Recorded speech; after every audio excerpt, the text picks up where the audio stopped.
Sam. All right, let's go.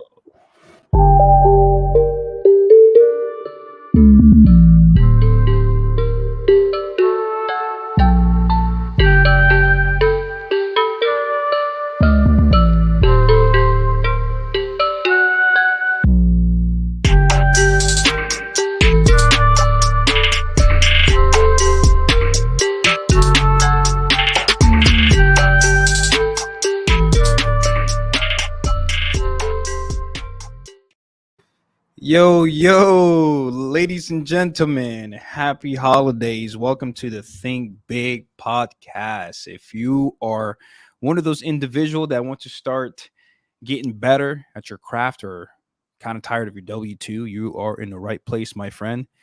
Merry Christmas to everyone. Marlon, Sam, you guys could have been hanging out with the families here during the holidays, and here we are on Tuesdays to bring the heat to all those who are coming here to listen. And how you doing today, Sam? Nice to see you. Always all black, bro. Man, what's up, man? I'm honestly, it's funny that you mentioned that. I'm doing good. I'm doing really damn good. The all black is fun. It's accepting what I like wearing, and that's kind of been an interesting thing. But we can get into that later. I'm sure we actually will get into things like that. No, but dude, it's been good. Christmas was great, phenomenal. Got to be unplugged with family and loved ones. But yeah, Marlon, what's Christmas like for you? What's Christmas like? Oh, Well, Sam. Sam. I don't think Sam Thanos paid came through, bro. he didn't pay his Wi-Fi bill this year. So, but I think Sam was asking me how Christmas was, and yeah, Christmas was pretty good. Hung out here at the house. I'm not just FYI for everyone, like holiday season, like I don't really do a whole heck of a lot. Me and Alejandro were actually just talking about this offline. Yeah, like the holiday season's always actually like kind of honestly like a little bit of a weird time for me personally. So yeah, man, like I like whenever people bring up like holidays, I kind of just like divert the conversation to somebody else and just do a little ninja tactic to get out of the way.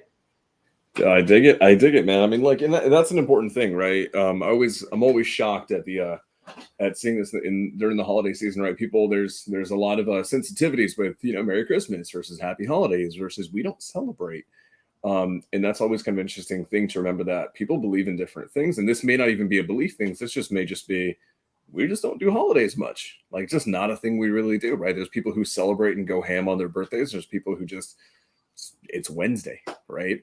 So I totally get it. But I'm glad to be here with you guys because we've got a lot happening, right? I think independently in our own lives and our own businesses. I think 2024. I don't know about you guys. I think I'm safe to say this. I think 2024 is going to be probably so far the biggest year for all three of us in real estate, in business, and money, in brand, in speaking, and all of these things. And so it's really kind of cool for me, at least, coming up. This is what the last week. We've got 4 or 5 days left in the year.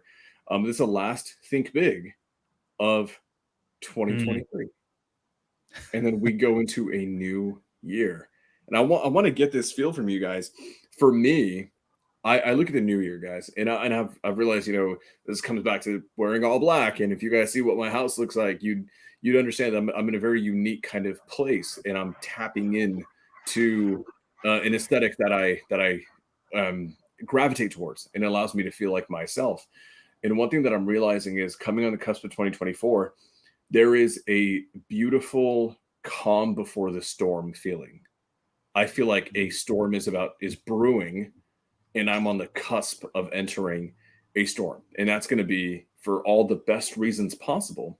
Why do I feel like it's a storm? I feel like it's a storm because there's going to be things that I'm not used to. There's going to be levels and opportunities and craze and chaos in this beautiful entropy that's going to come in 2024. And I feel like this is the last moment of peace before we go insane in this new year. How do you guys feel about it? Are you guys a lot more peaceful with it? Are you guys super, super ecstatic? What is the vibe for you guys? Man, I would say for me, it's still kind of a a mixed feeling. You know, I haven't really put too much grasp into it because I've been busy eliminating a lot of the things that I don't want to repeat in 2024. So I haven't even really sat down and thought about it. But I can tell you this: I can tell I'm going to be way smarter in 2024. I'm going to be more intentional. Not saying that I'm not intentional now, but now it's like, you know, when you don't fully understand something yet, so you just take a deep dive without the floaties on. You just take a deep dive and hope you can swim back up. It's one of those situations, you know. So it's like I've learned so much. I've took a lot of deep dives on a lot of things in 2023, and in 2024, let's just say I got my floaties on just because I can properly float over it, and eventually I'll be able to walk on water. Hopefully that analogy makes sense and didn't throw everybody off. So I would say I'm really excited for it. For sure, I'm really excited because I've learned a lot this year, and I'm super grateful for it. Got you.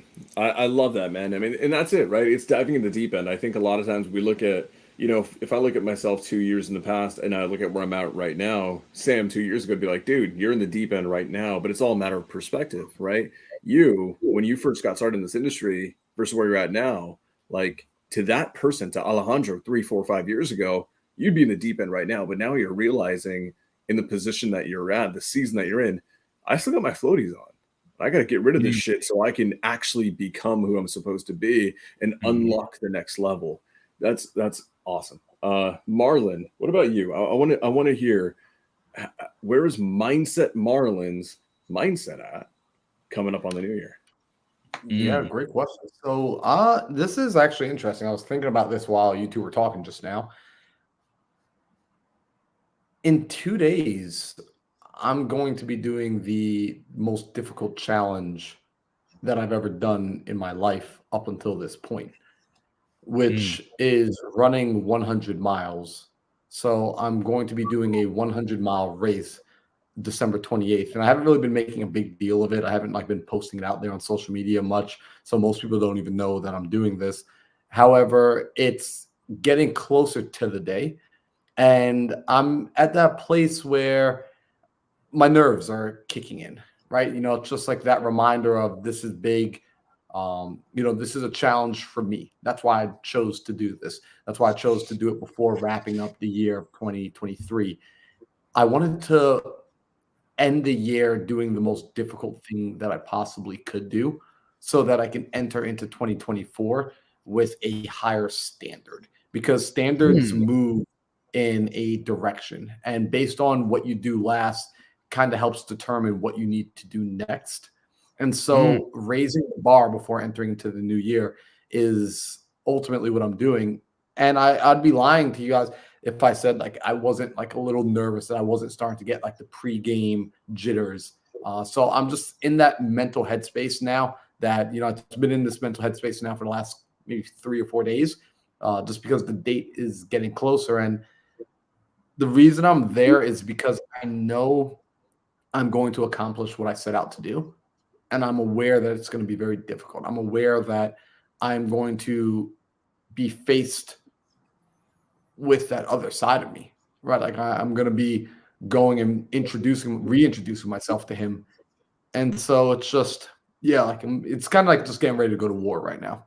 Not to make it sound dramatic, you know, I'm not a very dramatic person. At least I don't think I am, but that's just where my head is at until after the 28th. So on the 29th, you know, if someone comes and talks to me on Friday, I might be feeling very different. But yeah, this is going to be the toughest thing I've ever done. Hey man, that's interesting. Real quick, I just want to piggyback off and thank you for that, bro. This is one of the things that I picked up in 2023 is just writing down notes more often. And when I write it down, like I don't know if you guys get the same experience, but when you start writing something you heard that you thought it was really, really good, it becomes better when you write it down. And it's like it start bringing in new ways of actually executing that idea you just wrote down. So Marlon, thank you for putting that one like end the year with the most difficult thing to raise your standards moving forward. Now I'm gonna like, okay, what is one of the most difficult things I don't want to do in 2023? So in 2024, I have higher standards. So I appreciate you for saying that, brother. That's really dope. Dude, I mean, that's, and I view it the same way. You mentioned, you feel like you're on the cusp of going to war, right? This is the days before war. This is the moments before you drop into battle. This is the moments when you understand you are about to go through incredible suffering to raise the standard. You understand that you're going to have to accept pain, hurt, suffering for you to complete what you need to complete. And if you end your year this way, you are truly establishing 2024 with not just a new higher potential, but a new foundation, right? A higher foundation period. So, dude, I have to commend you for that, man. See, calm before the storm. I mean, I think that's something that we all kind of equally view. I think a lot of people, they go into 2024 just into new things.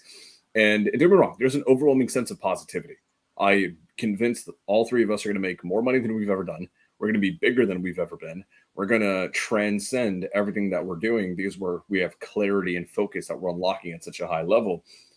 But the reality is that growth, I think one thing that's unique about the three of us and draws us together, and I think draws together the people who watch us, they resonate with this, is they understand that growth is not easy and that growth is not as simple as TikTok and Instagram and all the damn YouTube influencers make it out to be. That in order to become a multi-millionaire who is going to create generational wealth and generational legacy, you have to do uncomfortable shit. You have to break generational curses to build generational wealth. You have to unlock new levels of you, and that is not easy.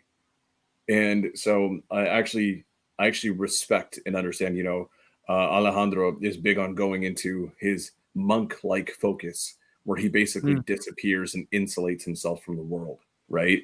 And that barrier of peace is huge. So today, as I want to get into it, today we're going to do two things, I think primarily. We're going to showcase to folks how we are going to set goals primarily, not just for 2024, but mainly Q1, right? Because as business owners, we understand setting a goal for the entire year is great, but the reality is a lot of shit can change in Q1. A lot of shit can change in Q2.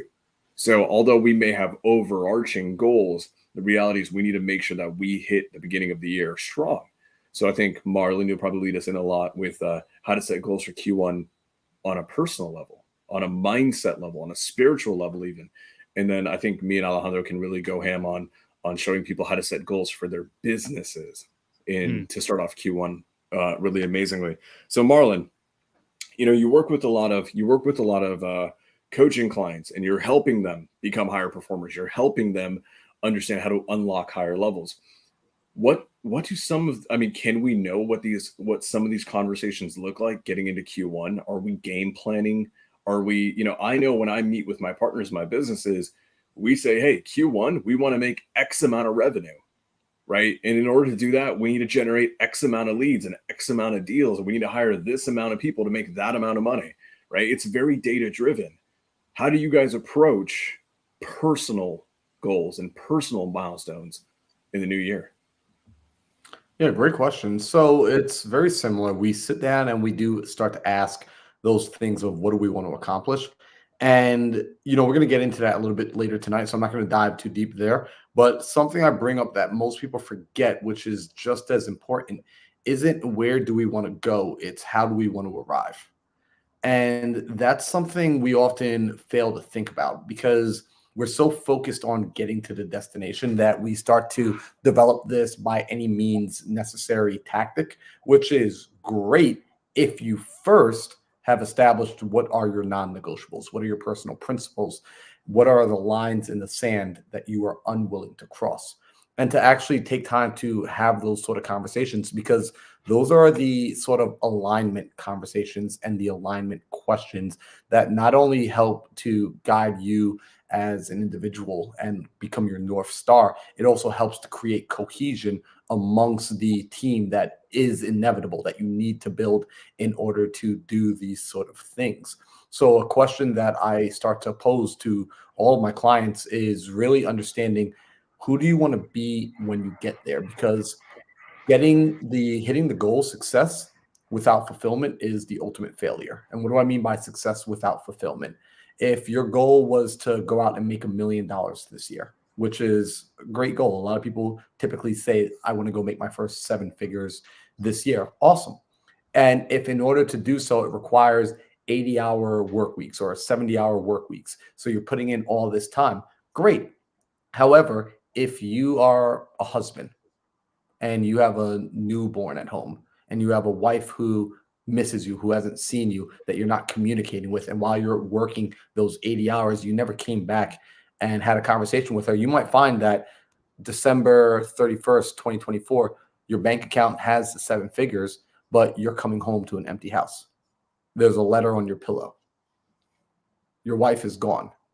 Your kids are gone because you didn't establish your non-negotiables. Because what you failed to communicate when you were saying, I want 7 figures, is I want to be a 7-figure man who's also a A+ father, who is also an A+ husband.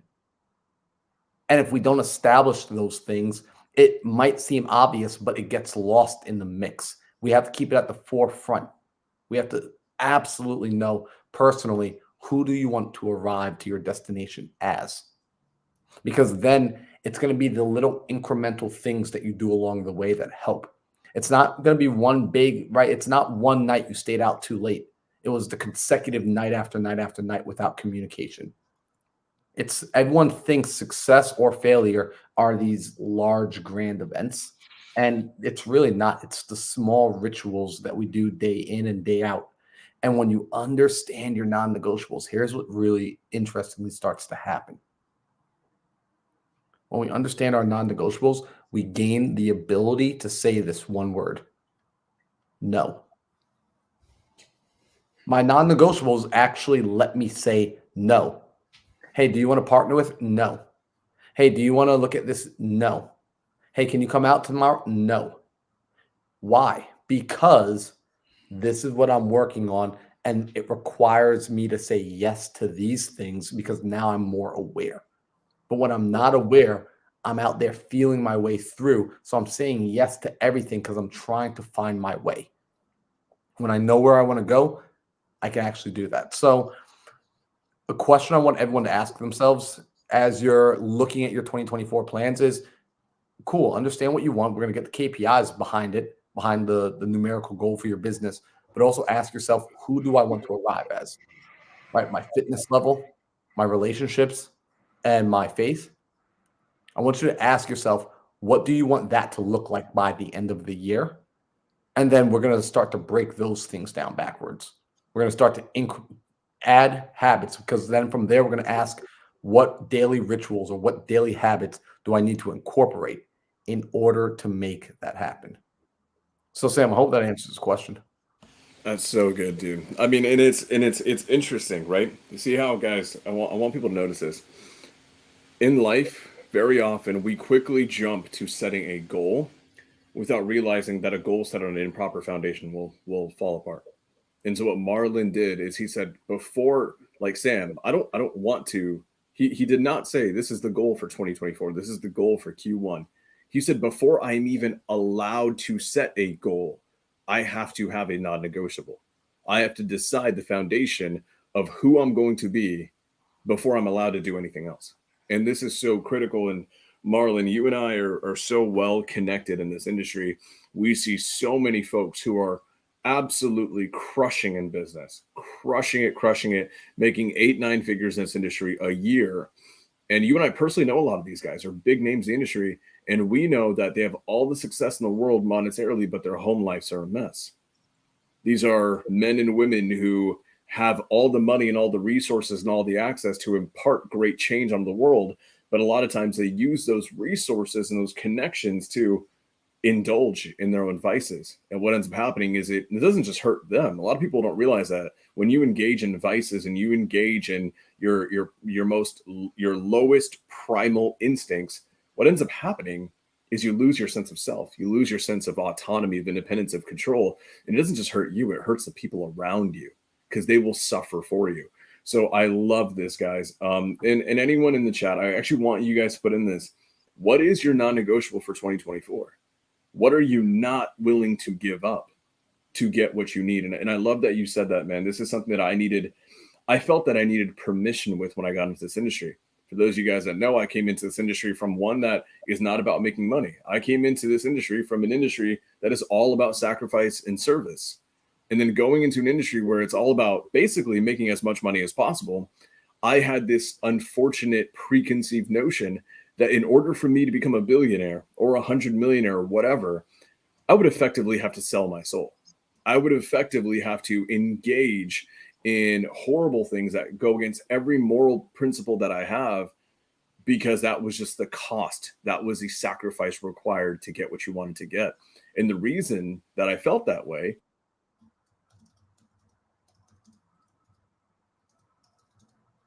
You know, I thought that was just a dramatic pause, but we just lost Sam's Wi-Fi. I was like, yo, my man's gonna drop some fire right now.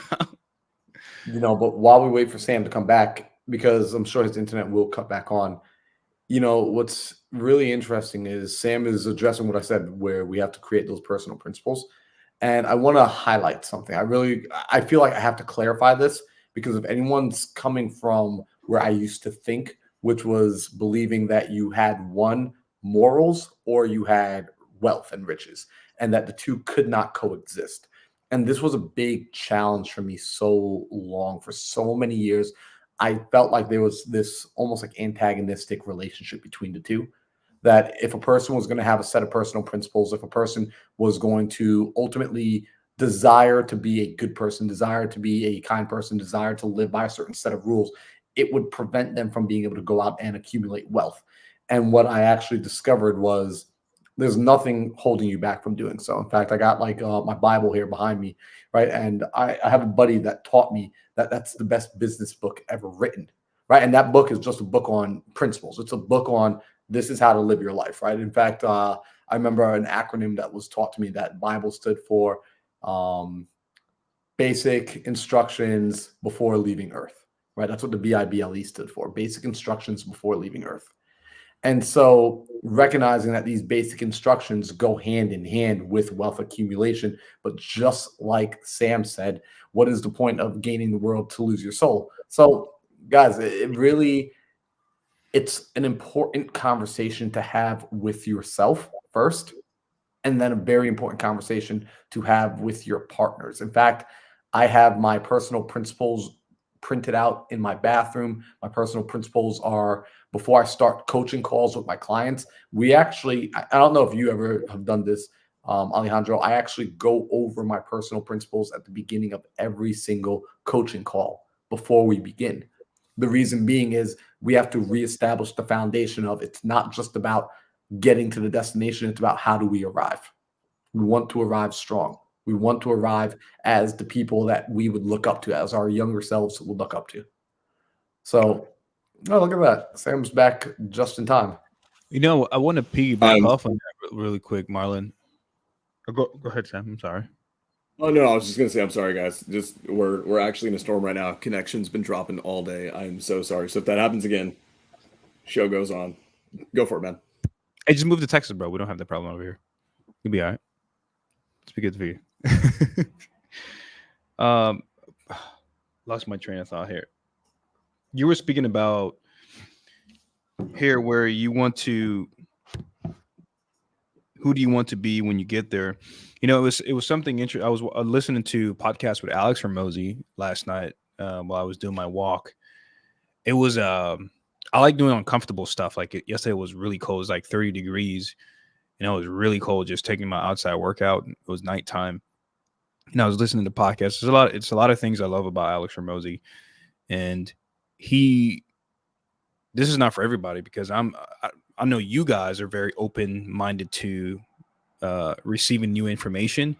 There's so many, like, that's something I saw a lot in 2023 is like where people are struggling. They would ask questions, but they're close-minded at the same time. It just never, the math doesn't math. Like, I was like, what? How do you want to improve, but you keep questioning every advice people give you? Those are one of my biggest pet peeves. And I wrote that down here, Marlon, as a personal principle before like any communication you have with anyone. And write down notes, guys, is what I'm telling you. But Alex Hormozi said something that, and what works for him, instead of saying, I need to succeed so I'm able to do X, Y, Z or something like that. He said, instead of doing it, you need to eliminate why you're doing it. You just need to, and don't don't hold me to it, guys. He may have said something completely different, but this is just how I remember it. But he says you just need to fall in love with the process. Like there's no there.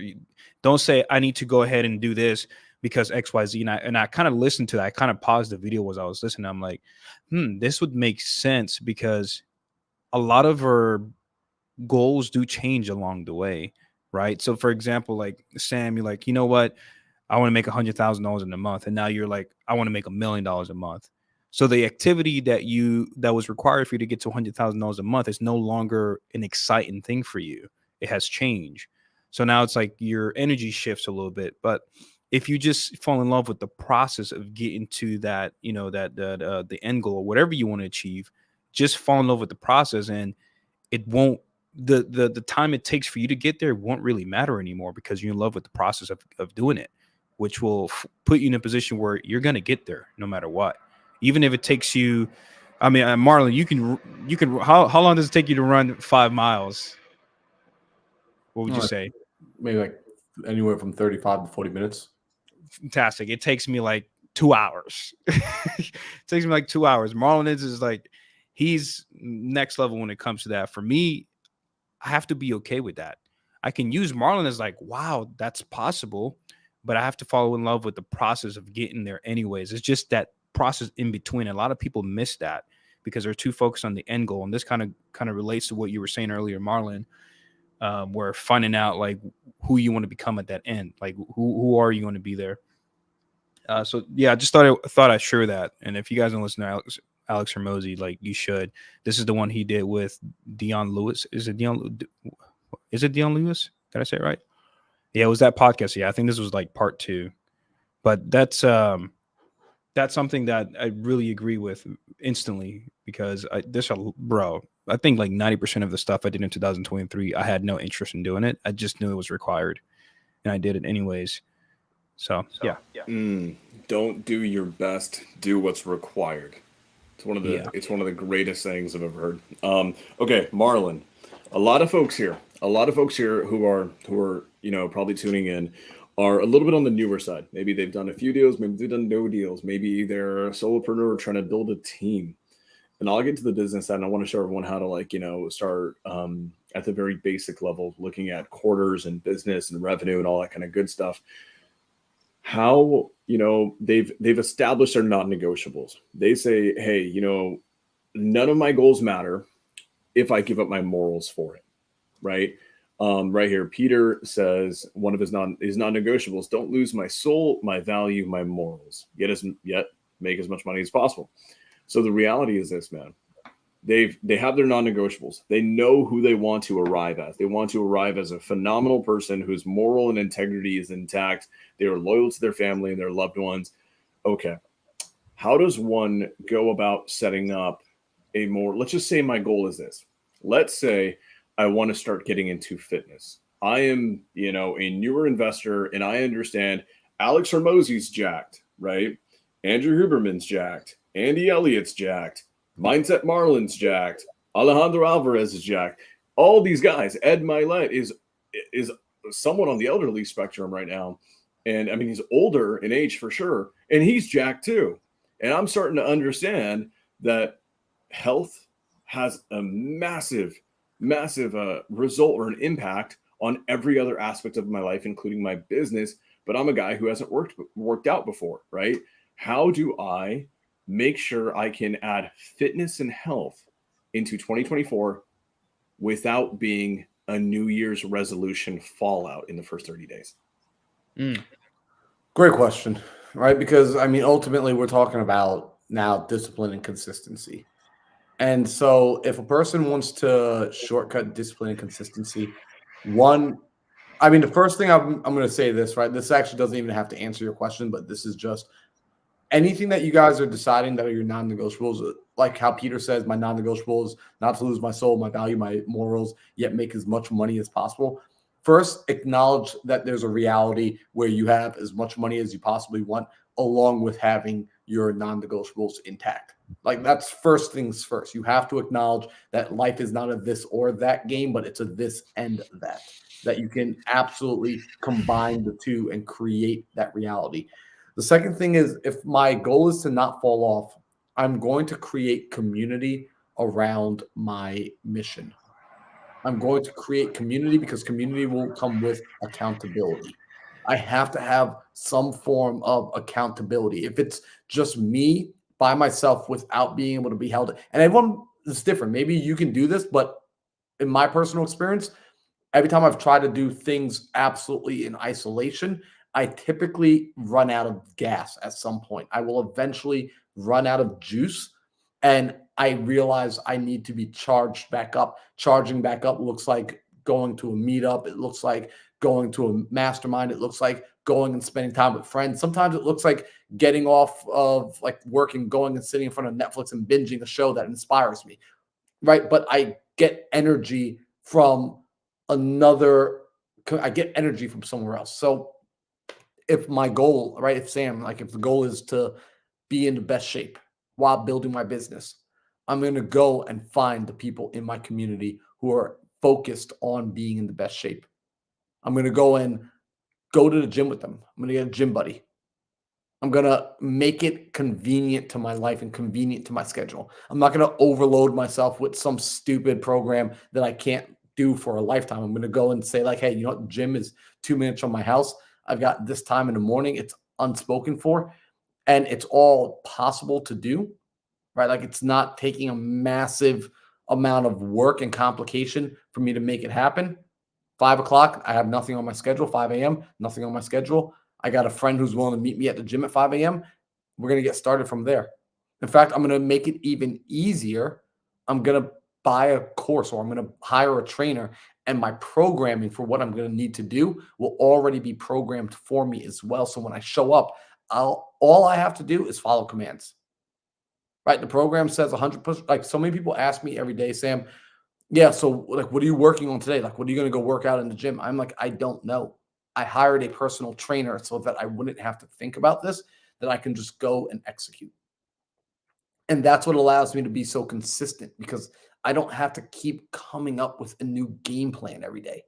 I can just follow the existing plan. And the first plan was put together so well that I don't have to stress about it. So if your goals for this year, right, for your personal side, for the things you want to do, just create a solid game plan that you either feel so good about, or buy a game plan from somebody else. That's ultimately what we do when we hire mentors. We're buying their game plan.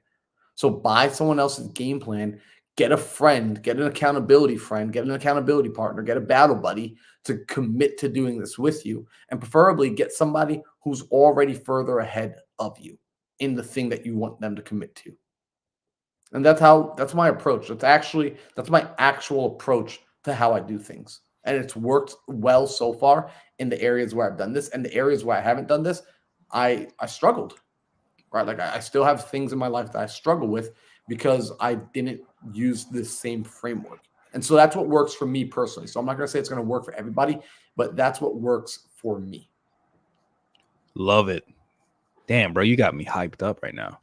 You know what's crazy? I was talking. When I was in Georgia, I went to the gym. I haven't been to the gym in a while, bro. And I've been working out for like 3 years consistently every single day. And when I went to the gym, bro, I've had the best workout I've had all year. Holy moly, bro. I was walking in there like I was just this huge guy. Like I just felt bigger. I felt like my muscle was just stronger. I felt like the strongest dude in the gym. It was a really interesting moment to self-reflect on myself at that moment, because I was like, man, like I don't even feel tired. I'm like, and I'm doing more reps than what I would personally do if I'm at home by myself. And when I'm at home, I feel like, wow, I'm doing really great. I'm doing really great, till failure to failure. But at the gym, bro, I was lifting heavier weights. I felt great. I felt like, the energy was great. I don't know if it was that specific gym, but instantly when I got back to Texas, I'm like, yeah, I'm signing up for a gym, which I already did. Now I'm looking I have this weird thing. It may be very childish, but if a gym has dirty bathroom, I don't go there. I can't do it. That's not childish. Yeah, it's just my thing, bro. You know what? I think Andy Frisella was the one that planted that seed in my mind. He was like, we take care of our bathroom. If you don't take care of it, like you're fired.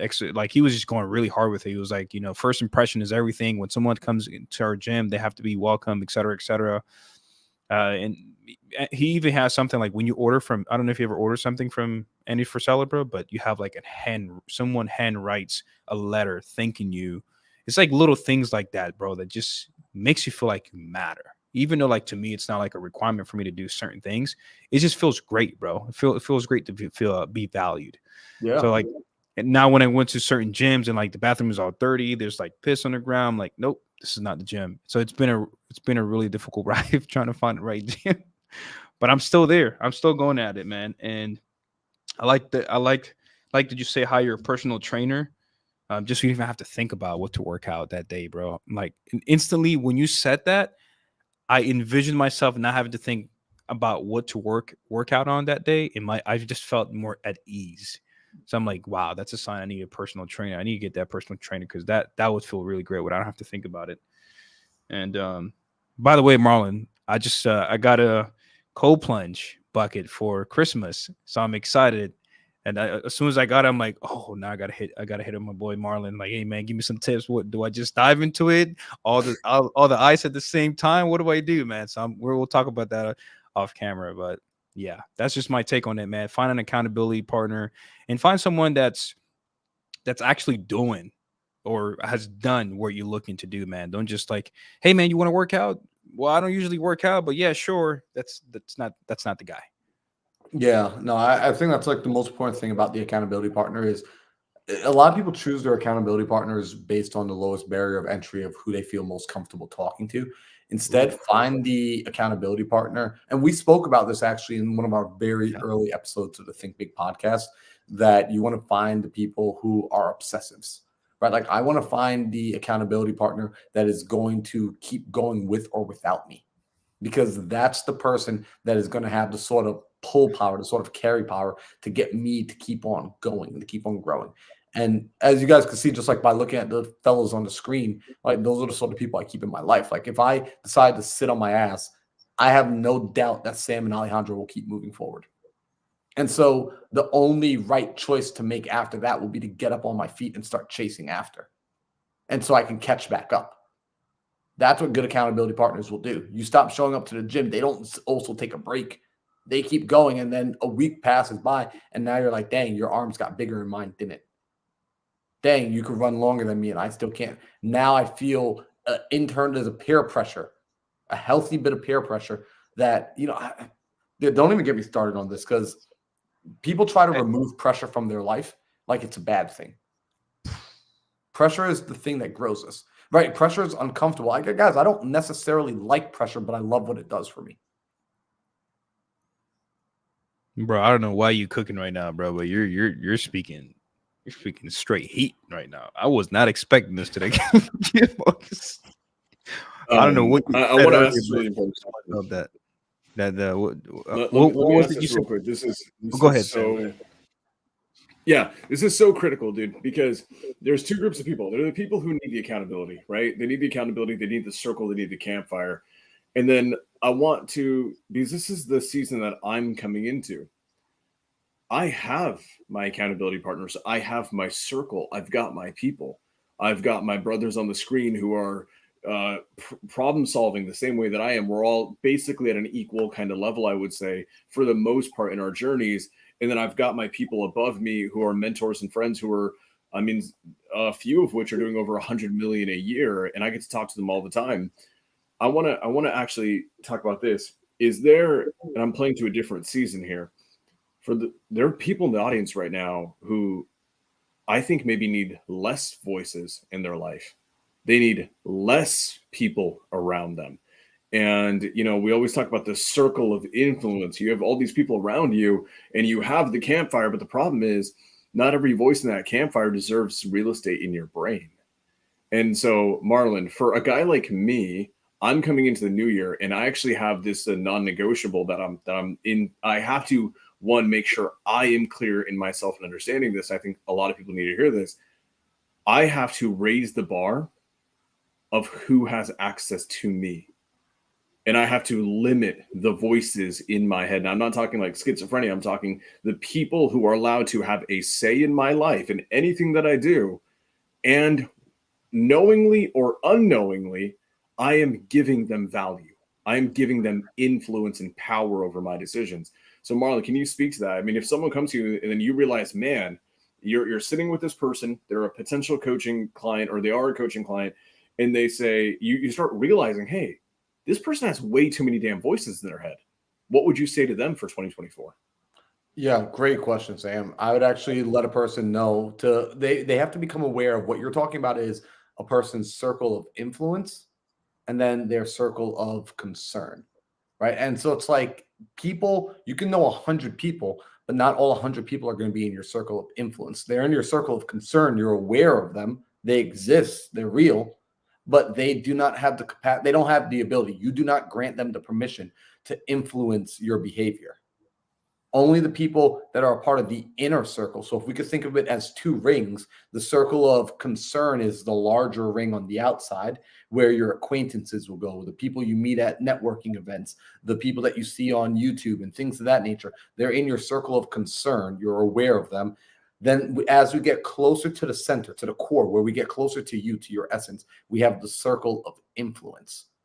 And so now this circle of influence, I like to tell people no more than 5 people at a time. No more than 5 people in the circle of influence at a time. And it might be that you have some high caliber individuals. And to Sam's point, this is what starts to raise your value. When you can take a high caliber individual, a person doing over $100 million in sales in a year and about to do an exit, and to remove them from your circle of influence and temporarily place them in your circle of concern. What does that say about the person who's coming in to replace that individual? There's only a limited amount of seats in your life. There's only so much mental bandwidth any of us can absolutely have at a time. This is why we sit there and we think about who do we want to be and what do we want to have, because it becomes really difficult to discern who belongs in the chair when the goal isn't clear. And it can be that your goal was clear in the past. You filled out your circle of influence. You accomplished the goal. You're setting a new target, but you're keeping the old team. And the old team isn't quite suited. It's not outfitted for the next mission. So recognize, the reason I'm saying this is I want people to understand when a person moves from circle of influence to circle of concern, it isn't necessarily as a fault of them. It's nothing bad. It's not a negative activity. It's not a negative transaction that's going on here, but it's a necessary one. Very necessary. So by limiting it to 5, what you're forcing yourself to do as well is you're forcing yourself to prioritize and ask the tough questions. What can this person do for me at this season in my life? What is it that I'm hoping to get from this person? Be aware. Sometimes it feels really weird to say, what can I get from this person? Right? Like, for example, Sam, I would say, like, when I think about Sam, Sam's one of the people that's occupying my circle of influence at this moment in time. And when I think about what do I get from Sam, I get higher level thinking. My mind, I grew up not with a lot of people who are very business minded. When I talk to Sam, I get to access raw data processing business. And it helps absolutely catapult my mind into thinking on a higher level. I come back into my own business and I start asking questions that I normally would not ask of myself, which is absolutely beneficial because I don't know what I don't know. So the people in your circle of influence, if the advice that they give you, if the insights they give you are obvious, they're the wrong people. Because the advice that you need, right? Advice that grows you, inputs that grow you aren't obvious, because if they were obvious, you would already be doing them.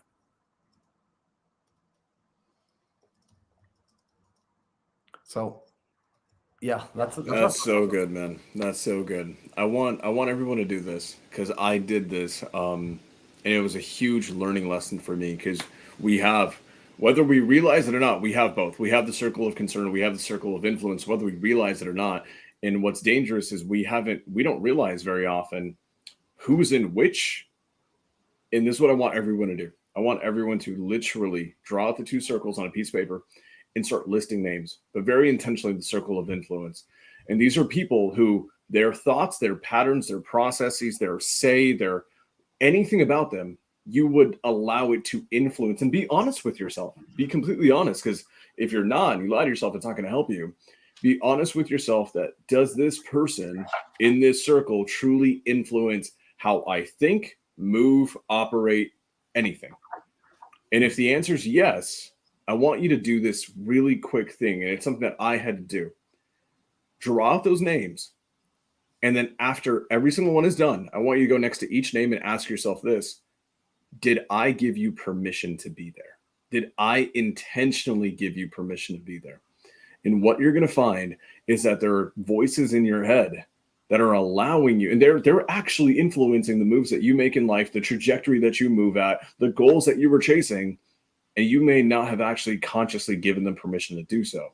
And this is going to go back to 2 weeks ago where I said this, and it's rung true in my head. We're giving influence to people who are planting seeds in your head so they can reap the benefits down the road, not you. And I want everyone to understand that. So, Marlon, do you have something to say on that? I agree with you wholeheartedly.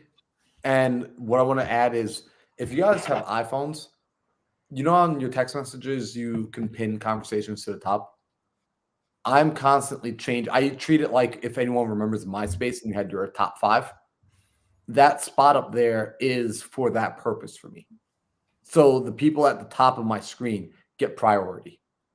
Those are the people that have the capacity. And like Sam says, I've given permission to them. And by the way, I don't know how far you guys take it. I actually have a conversation with most of these people, and I let them know where I'm putting them in my life, because I want them to have a conscious role in doing so, letting them know that I'm giving them the capacity to influence, and ultimately what I'm really giving them the power to, because I care about getting and arriving how I want to arrive as the man I want to be. I give them veto power. What does that mean? It means I'm basically giving them permission to call me out on my BS. And I'm giving them permission to do so now while I'm calm, because odds are, if it gets to that point where they need to call me out on something in the future, right? And everyone, think about a person that you've seen do something that you want to call them out on it, but you're afraid because it's going to cause conflict. I've given them permission to start that conflict. And it's not that I'm saying in the moment that it will de-escalate the conflict. In fact, it might make things even more heated. But what I'm letting them know is, when I sit down, I've already made a mental decision that upon reflection time, their words carry weight in my reflection time. Whereas what the random dude down the block or the random keyboard warrior on YouTube or on Instagram says about me, that has no bearing, right? It has the tiniest of tiniest room, if any at all, in my reflection time. So it doesn't shift the needle. It's not strong enough to shift the needle, but their words are. So I have that conversation with them because I want them to know that I'm giving you a major responsibility. And if you, just like when you get on an airplane and you're sitting in the emergency row, what do they ask you? They say, in case of an emergency, can we count on you to pull this lever? In case I start acting like a dickhead, can I count on you to call me out on it? And if you're not comfortable doing that, and I come to my senses on my own, and I realize you let me do some stupid stuff, you're being removed from that position for the next flight. You're not sitting in that seat anymore.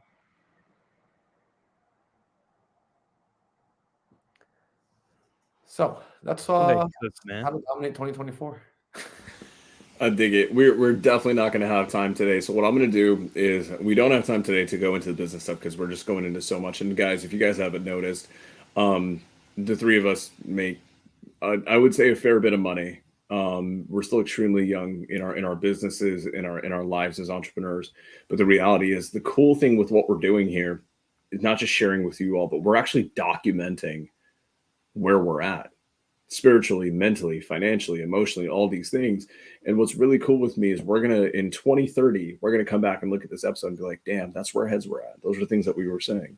Did we follow through on all these things, right? We're going to do the same episode exactly a year from now. and we're going to talk about how to dominate 2025. And I'm actually, so I don't want to detract from this conversation because it needs to be had.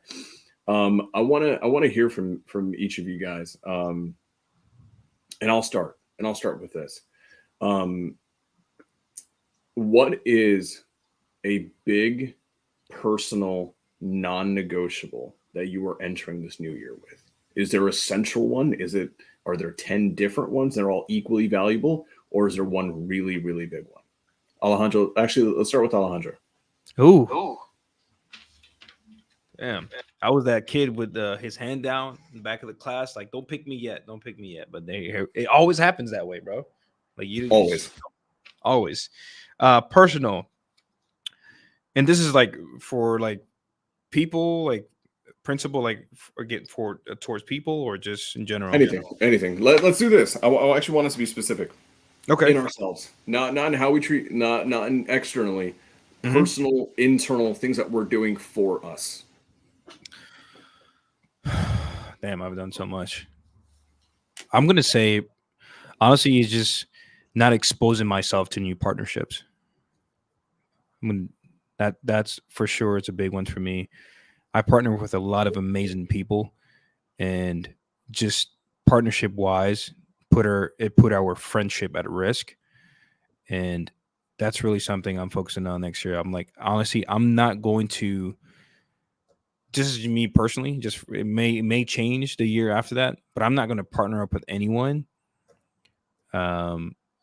unless I can figure it out with my own system, with my own resources behind myself, because I don't want to be put in a position where if you back out the partnership, I'm in trouble. I don't want to be in a position like that, or vice versa, So that's something very personal. Like Marlon said this, like, being able to say no. I said no to a lot of shit last year, but I think I didn't say no enough.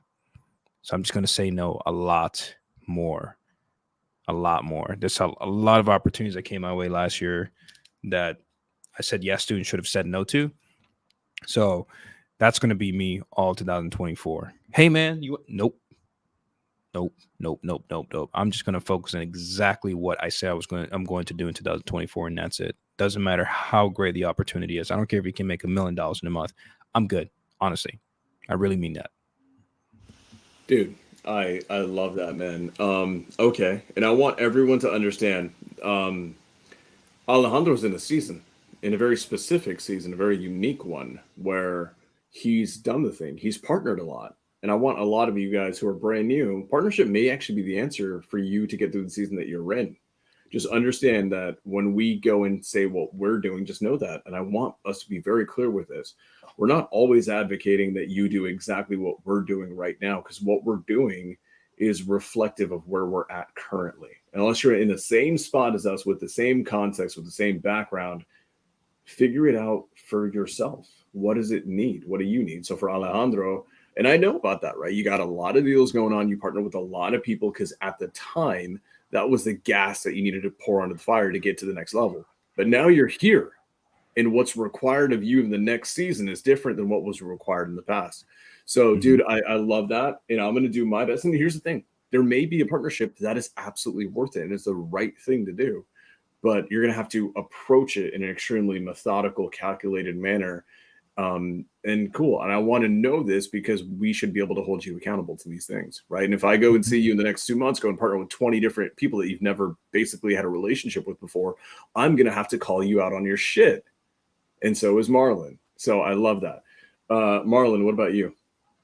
Yeah, I mean, mine's pretty straightforward. I think actually I shared this a couple episodes back. It has to do with this book, right? I'm holding up the Bible. So for people that don't know, one of my core principles is, in fact, not one of the first core principle, is for me to put God first. That's a personal decision. And that's something that I want to make sure is not just happening in my personal life, but also a part of my businesses, that people understand where my business comes from. And what's interesting is I grew up in a place where you kind of separated. There's a separation, right? Of, you kind of don't talk. There's certain conversations that you don't bring into business. And for me personally, I don't really believe in that, honestly. I think You bring your character, you bring your person into everything you do, and to hide certain things is an attempt to say, I want to present myself as one way and be another way behind closed doors. And I personally don't resonate with that. So I'm challenging myself every day to be the same man behind and in the open, right? On camera and off camera. So for me, this is the guideline. This is the principle book. This is the rule book. That way, I'm not making up my own rules, and I'm not becoming like a 5-year-old who plays the game of lava tag with you, who's constantly changing the rules every time he's about to get caught. So my rule book is right here, and that's the rule book I'm following personally. So that's a big thing for me going into 2024. Really, just that's a big thing for me. Period. Regardless of the year it is. I like to piggyback really quick on that. Also, Marlon, I've been reading the Bible for a while now, and I always have this conversation with other people that doesn't read it as much as they should, and I always tell them it doesn't matter whether you believe in God or Jesus or whatever, or how religious are you. It really doesn't matter. But I challenge you to read that book, because if you follow everything on that book, I promise you will have a more fruitful life. Like, logically speaking, there's nothing you can tell me about, well, the book says this, and if you do it, it will guide you into the wrong direction or a very bad path. I personally truly believe that, because I've read it myself, and I've searched. There's nothing in that book that will guide me into the wrong path. So it does. I always have this conversation like, hey, man, because people get really weird about like this religious stuff. Like, that's just the society we're in right now. Like, dude, just read it. Doesn't matter what religion, doesn't matter if you believe in God or Jesus, whatever, just read it. Just because a lot of the books that I've read, this is the craziest thing. The books I read for like self-development, I've read them all. And then when I got into the Bible, I'm like, wait, this wasn't on that book. It's the same thing. It's just worded differently. It's the same thing. It's the same thing. It's the same thing. It's the same thing that's on the Bible already. And the Bible has been created years before these self-development book. Insane. And people are like, yeah, this is the best book. I'm like, read the Bible. Oh, I don't know. I'm not religious. It's weird. All right. So yeah, great stuff, Marlon. That's beautiful, man. Yeah, it's gonna be a great journey. Dude, I dig that. And I'm going to piggyback on that real quick. Yeah, guys, the reality is whether you're religious or not, whether you believe in subscribing to any type of doctrine, any type of religious practice, the reality is the Bible is a phenomenal book of principles. It is a phenomenal book of principality. And I would say coming into 2024, the one thing that the West and America truly has degraded is principles and standing by them. I think that as technology advances, life gets easier. And when life gets easier, people tend to always look for the easy route. And the reality is principles are hard. Principles are freaking hard to stick with. That's why it is easy to do whatever indulges you. Indulge in the vice, indulge in the bullshit that keeps you up and makes you feel good. Principles are hard. And so whether it's the Bible, whether it's the Quran, whether it's the Torah, whether it's whatever it is, find something that allows you to maintain your principles. And I can guarantee this. I know Marlon and I both feel this the same way, and so does Alejandro. The reality is separating yourself from 99% of people is, in my opinion, not even just about consistency and hard work and dedication. It's about sticking to principles, because 99% of people can't stick to their own freaking principles. And in enough time, they will trip up because they continually lie to themselves about the principles they think they have, and they will forsake them. So, Marlon, I love that for you, man. And you and I have spent quite a bit of time together privately, and I see your relationship that you have to that. And absolutely. So what I'll say is this is, for me, a really big thing going into 2024 personally is not allowing a single person to make a decision for me. I think a lot of times we enter really, really hard points in life, and you guys both know I am on the precipice of a lot of very interesting crossroads, routes that will require me to identify and become a new human being. And very often when people enter these new spaces, what we do is we look for mentors. We look for friends. We look for confidants. And there's nothing wrong with that. What I've realized is very often when we do that, we're not looking for advice. We're not looking for them to have input. We're actually looking for them to make the hard decision for us so we can absolve ourselves of that hardship. And for me, I've realized that I've done that in the past. For me, I've realized that I give way too much sway to people that I hold in my circle of influence.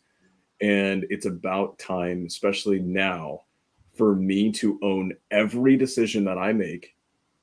I will get Marlon's advice. I will get Alejandro's advice. I will get my mentor's advice. But every decision is mine to make, my own. And if I ever sense that I am going into a conversation with someone in my circle of influence and I can sense, hey, I'm not looking for advice, I'm actually looking for them to make the decision for me, I need to put up walls right then and there to stop myself. And this is an element of having self-control for me. So number one is I own every decision that I make. A lot of them are going to be hard. But if I don't make them, I am going against my principles. That's part one. And part two for me, the really, really, really damn big thing is, and I think Marlon, you probably know this more than anyone on earth, is I need to be way more calibrated and cerebral with which voices have a say in anything that I do. The problem with being a high performer and a high achiever is that you have a lot of opportunities, you have a lot of options. And then what ends up happening is you have a lot of people that you will attract who will push you in directions that are not for your benefit, but for their own. And it is about time that we all, but me specifically, become much more discerning with who's the one with the advice. What are their intentions? And am I even going to let them have a seat at the table? So for me, straight up, limit the influence, limit the voices. And Marlon said earlier, go find the people, go to where the activity is, go to all these things. That's for someone in a very specific season. For me right now, I actually need to partially go into some level of isolation for me to achieve the next level, achieve the new step. But I love that, guys. And these are really deep things that we're talking about here. If you guys don't want to openly talk about these on the chat, I want you to do us a favor, actually DM us on social media. And like, I will actually give you feedback on the reality of what it's going to take. Because some of this shit is really freaking hard. Marlon, real quick for you, do you have a hard stop coming up? If it's important, I'll stick on. I do have some things to do tonight, but I'm here to hang out for a little bit. Well, so what I want to do really quickly is Alejandro mentioned he may have seen some really dope questions. Alejandro, let's do maybe one or two. Yeah, let's do it. Go for it. Go find the one. This is from Jeff Smith from earlier. So Jeff, if you're not here any longer, I apologize. But if you are, thank you for these questions. He asked two questions actually. This is one of them. This is while you were speaking, Marlon, so I'm going to assume it was for you, but I'll read it out.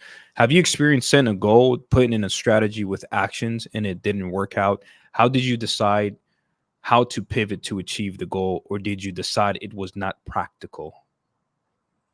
Great question. I'm going to answer that one really quickly because this is actually pretty common. Also, what's up, Jeff? Jeff's freaking awesome. Had him out here in Arizona for a little bit.